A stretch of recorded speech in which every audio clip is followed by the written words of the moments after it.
एक समय था जब लोग सोचते थे कि भगवान कृष्ण की नगरी द्वारका केवल एक पौराणिक कथा है, एक सुंदर कल्पना, एक धार्मिक प्रतीक जिसका अस्तित्व केवल महाभारत और भागवत पुराण जैसे ग्रंथों में ही सीमित था। पर अब 2025 में यह भ्रम टूट चुका है। आज के वैज्ञानिक युग में आधुनिक तकनीकों और गहरे समुद्र में किए गए शोधों ने इस विश्वास को हकीकत में बदल दिया है।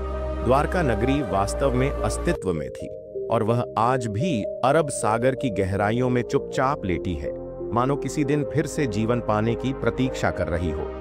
फरवरी 2025 में भारतीय पुरातत्व सर्वेक्षण यानी ASI ने एक नया अंडर वाटर अभियान शुरू किया। यह कोई सामान्य अभियान नहीं था। इस बार इतिहास को फिर से लिखने की तैयारी थी। इस टीम में पहली बार महिला पुरातत्वविदों को भी शामिल किया गया, जो कि भारतीय पुरातात्विक खोजों में एक मील का पत्थर था। इस बार मिशन सिर्फ अवशेष खोजने का नहीं था, बल्कि भारत के इतिहास और संस्कृति की जड़ों तक पहुंचने का था। डाइविंग टीमों ने गोमती नदी के पास समुद्र में गहराई तक उतरना शुरू किया। कुछ ही समय में उन्हें समुद्र के भीतर पत्थरों की बड़ी संरचनाएं दिखने लगीं। पत्थर की सीढ़ियां, चौराहों जैसी संरचना, मंदिरों की दीवारें और कुछ स्तंभ जिन पर अब भी महीन नक्काशी मौजूद थी। यह सब देखकर सभी टीम सदस्य सन्न रह गए। ये कोई साधारण समुद्री संरचना नहीं थी, यह किसी सुव्यवस्थित नगर का हिस्सा था। और यही वह क्षण था जिसने द्वारका के पौराणिक अस्तित्व को ऐतिहासिक सच्चाई में बदल दिया। समुद्र की गहराइयों में कैमरे और सेंसर भेजे गए, हाई रेजोल्यूशन स्कैनर से तस्वीरें ली गईं, और जो चित्र सामने आए उन्होंने हर वैज्ञानिक और इतिहासकार को हैरान कर दिया। समुद्र की तलहटी में फैली हुई द्वारका नगरी स्पष्ट दिखाई दे रही थी। उसकी दीवारें सही कोण पर बनी हुई थीं। कुछ हिस्सों में तो आज भी वास्तुकला की सुंदरता साफ दिखाई देती थी। मंदिरों की टूटी हुई छोटी गलियाओं, सीढ़ियाओं और एक जैसे आकार वाले पत्थर, ये सब दर्शाते थे कि यह कोई प्राकृतिक रचना नहीं थी। वैज्ञानिकों ने ढूंढे गए अवशेषों के नमूने लिए। कार्बन डेटिंग और अन्य आधुनिक तकनीकों से जब इनकी उम्र का अनुमान लगाया गया तो वह काल लगभग 9000 वर्ष पूर्व का निकला। हाँ, 9000 वर्ष, यानी कि यह सभ्यता सिंधु घाटी, मोहनजोदड़ो और हड़प्पा से भी पुरानी हो सकती है। इससे भी हैरानी की बात यह थी कि ये संरचनाएं पूरी तरह समुद्र के अंदर 30 से 40 मीटर की गहराई पर स्थित थीं।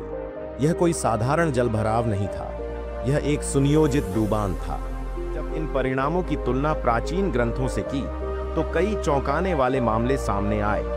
महाभारत में वर्णित है कि कृष्ण ने मथुरा छोड़कर समुद्र किनारे एक नगरी बसाई थी, जिसका नाम उन्होंने द्वारका रखा।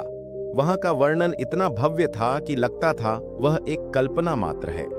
लेकिन अब यह स्पष्ट हो गया कि वह कल्पना नहीं, एक ऐतिहासिक सच्चाई थी। इस बीच भारत सरकार ने इस खोज को अत्यधिक गंभीरता से लिया। मार्च 2025 में प्रधानमंत्री नरेंद्र मोदी ने स्वयं द्वारका तट पर पहुंचकर इस स्थल का दौरा किया। उन्होंने समुद्र में उतरकर उन स्थानों का अवलोकन किया जहां ये अवशेष पाए गए थे। यह दृश्य पूरे देश ने टीवी पर देखा और शायद पहली बार आधुनिक भारत ने अपने बीते वैभव को इतने पास से महसूस किया। प्रधानमंत्री ने अपने भाषण में कहा कि ये खोज केवल इतिहास नहीं है, यह भारत की चेतना है। यह प्रमाण है कि हमारे ग्रंथ, हमारी परंपराएं और हमारे देवी देवताओं की कथाएं केवल धर्म का विषय नहीं, बल्कि ऐतिहासिक अनुसंधान की नींव बन सकती हैं। उन्होंने यह भी संकेत दिया कि भारत अब अपने खोए हुए गौरव को फिर से दुनिया के सामने लाएगा। इस खोज का एक और महत्वपूर्ण पहलू है महिला पुरातत्वविदों की भागीदारी। इस टीम में कई प्रशिक्षित महिला गोताखोर थीं, जिन्होंने पहली बार समुद्र की तलहटी में जाकर खुदाई में भाग लिया। ये केवल इतिहास की खोज नहीं थी, ये भारतीय महिलाओं के लिए एक नया अध्याय था।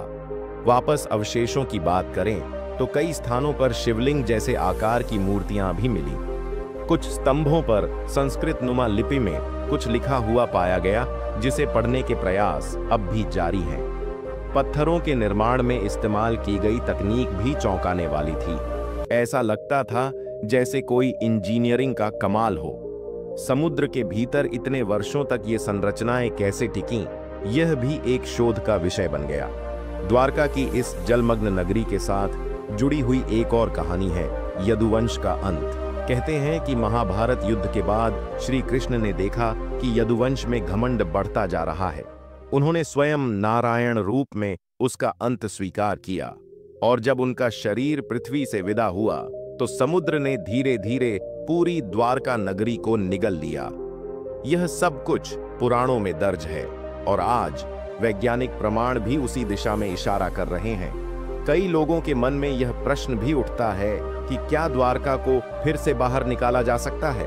क्या हम इस खोई हुई नगरी को दुनिया के सामने ला सकते हैं? इसका उत्तर फिलहाल आसान नहीं है। समुद्र की गहराई, जलीय जीवन और प्राचीन संरचनाओं की नाजुकता इसे कठिन बनाती है, लेकिन ASI ने इस दिशा में तकनीकी प्रयास शुरू कर दिए हैं। भविष्य में भारत दुनिया के पहले ऐसे देश में शुमार हो सकता है जिसने समुद्र के नीचे अपनी प्राचीन राजधानी को पुनः स्थापित किया हो।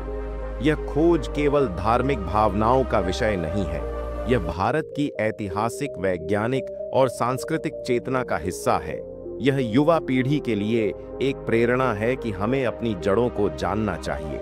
हमें इतिहास की किताबों से परे जाकर समंदर की गहराइयों में छिपे सच को पहचानना चाहिए। आज जब हम पश्चिमी इतिहास की तारीफ करते हैं, पिरामिडों, रोमन सभ्यता, ग्रीक संस्कृति की बात करते हैं, तो हमें ये नहीं भूलना चाहिए कि हमारी धरती पर, हमारे देश में एक नगरी ऐसी भी थी जो इन सबसे पहले विकसित हो चुकी थी।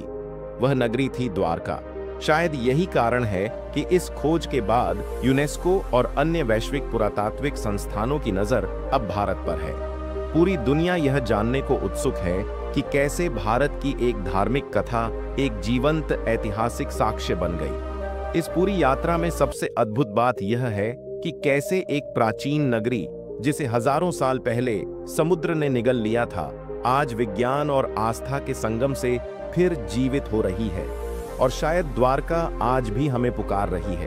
अपने अतीत को समझो, अपने गौरव को पहचानो और अपने भविष्य को बनाओ। द्वारका अब सिर्फ एक कहानी नहीं रही, वह अब एक प्रमाण है। एक ऐसा प्रमाण जो बताता है कि जब समुद्र भी चुप नहीं रह पाया तो हम कैसे खामोश रहें। दोस्तों, अब आपकी बारी। आपके समझते हैं कि द्वारका सच में थी या केवल ग्रंथों में उसको दर्शाया जाता है?